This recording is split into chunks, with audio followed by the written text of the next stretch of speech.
Hi friends, MaryLue here with Preferred Family Healthcare with the Mind and Body Wellness video series. Things are a little bit different today. We're going to talk about how mental health can impact us at home. So give me just a second and let me get comfortable.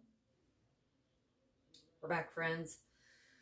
I'm going to go ahead and apologize if you hear any random noises. My family is here because I live with them. And I think that's really all I have to say. I live with other people, so things happen. All right, mental health and how it can affect us at home. I'm going to tell you right now, this video is making me really nervous because this is very real for me. Mental health is a vicious cycle. So we are supposed to be running at 100% energy level, and when we have mental health issues, it depletes our energy much quicker than a typical day would. To put it into perspective, if you're driving a car on a flat road with no wind, you're going to get better gas mileage. If you take your vehicle up a hill or driving into a really strong headwind, you're going to consume more fuel because it takes more energy to move the vehicle. Same thing with our mental health. We're not taking the best care of ourselves.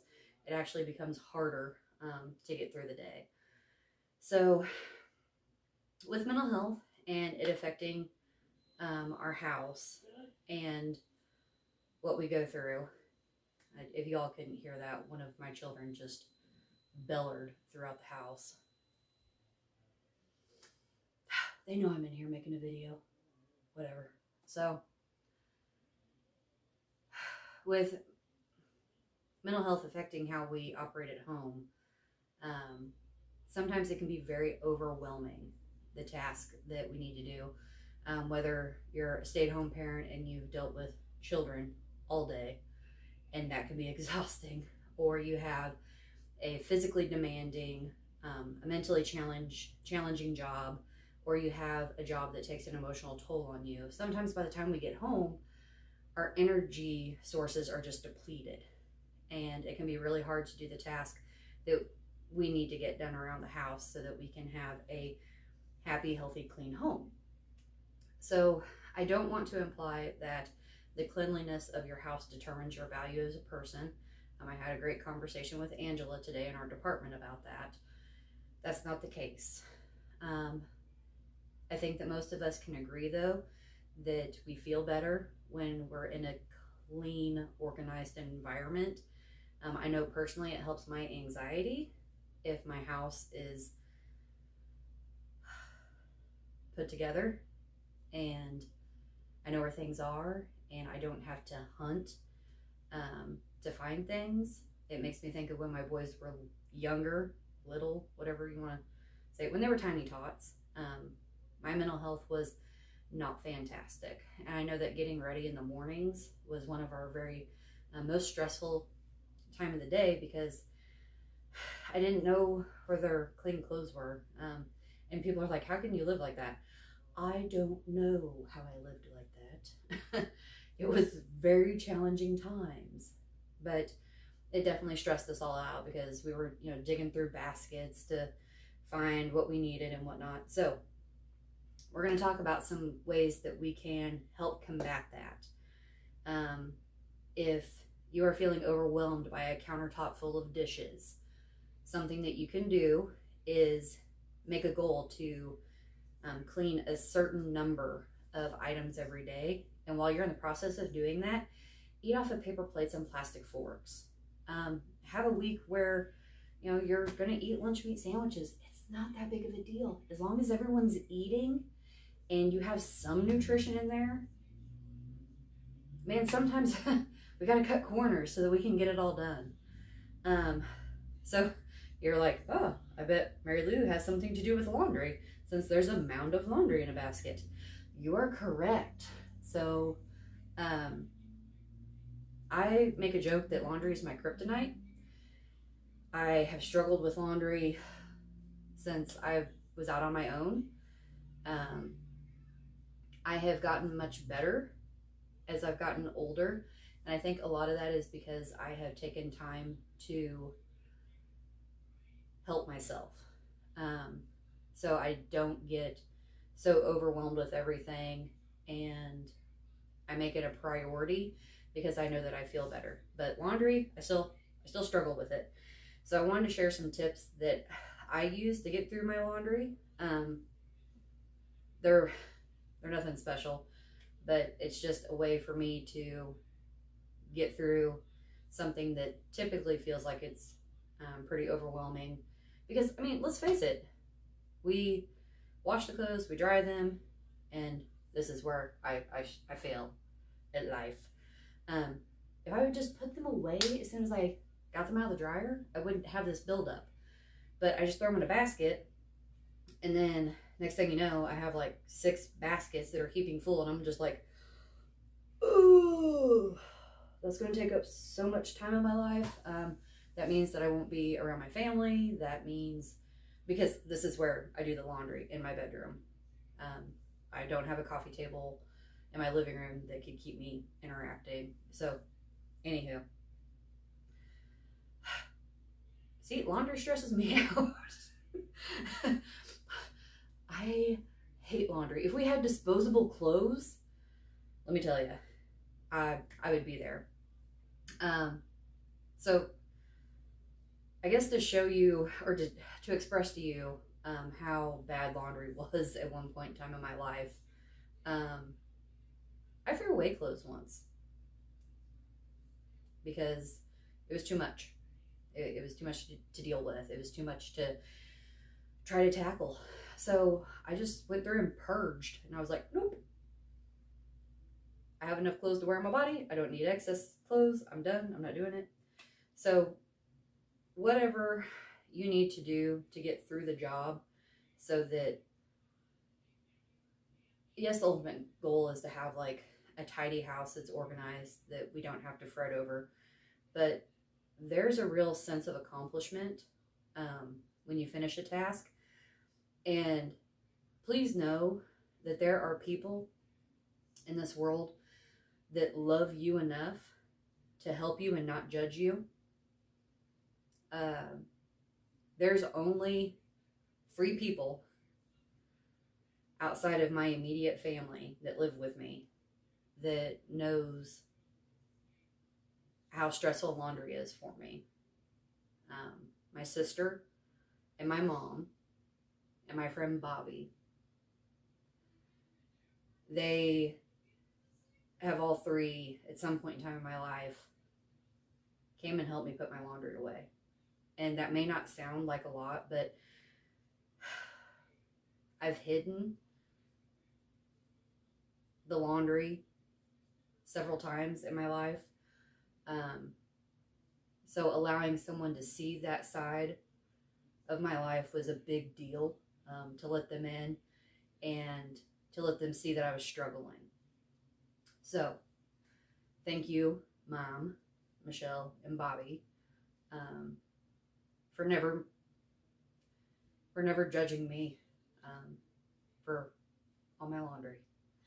So some tips that I have. When you have a mound of laundry, what I like to do is just dump her all out.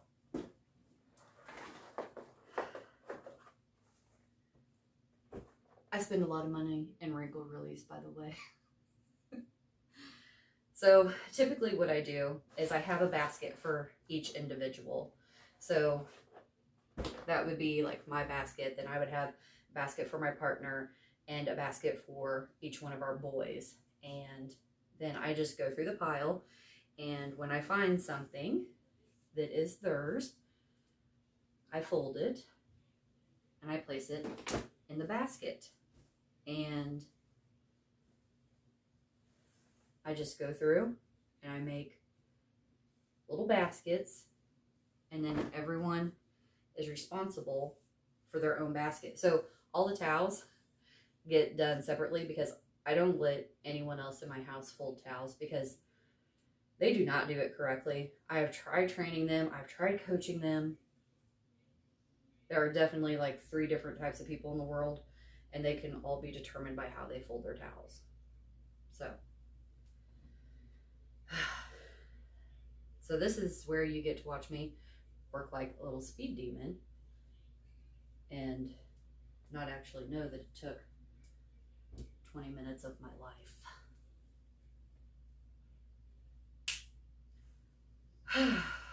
All right, friends, I got through one massive basket. I have my piles, I have my towels that I need to put away, and then I have some random socks that are probably in another basket I haven't gotten to yet. But that's okay. I made progress, one step at a time, right? So, sorry, I forget, like I'm on video. Like, it's my bedroom. It's hard not to act completely natural in it.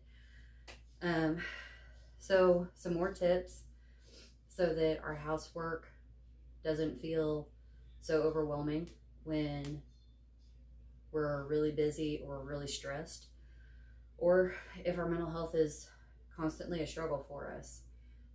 Try to have daily routines so that you can accomplish a little bit every day. Once it becomes a routine and kind of habit for you, it can be a lot easier to just get in the rhythm. You can also, and I know it sounds gross, but bear with me on this one, you can use this time to work on additional self-care. Whether you're doing the dishes, loading the dishwasher, doing laundry, sorting laundry, putting it away, hanging it up, whatever you do, sweeping the floors or vacuuming or mopping, any of those household chores we can also use as some self-care time. We can listen to audiobooks, we can listen to self-help books, we can do relaxation music.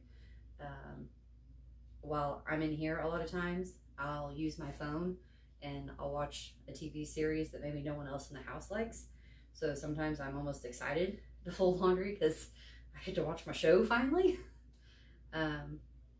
It's just trying to make it more enjoyable and less stressful, because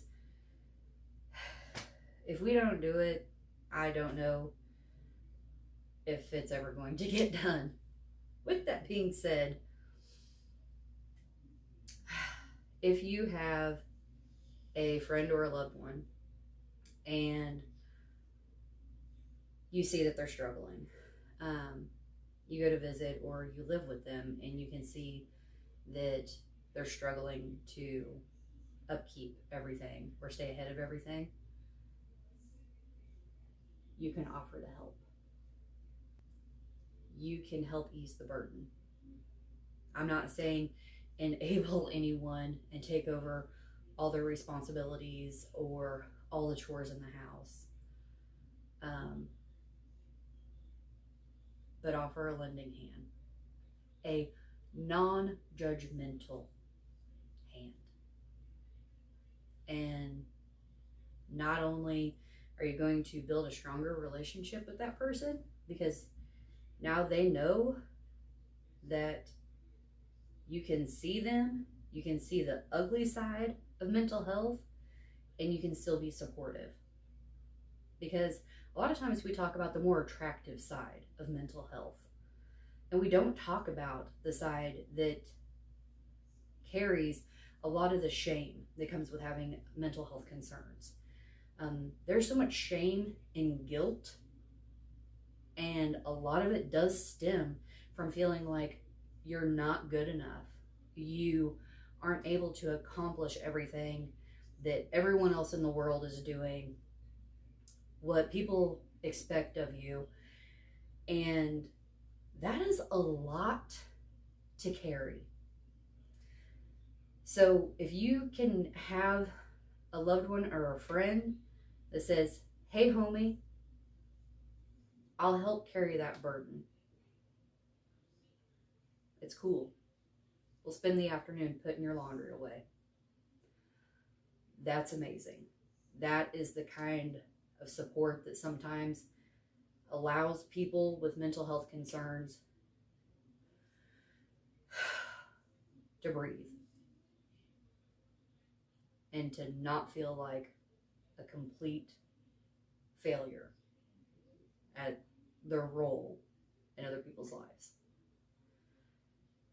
I'm sorry that got so heavy, but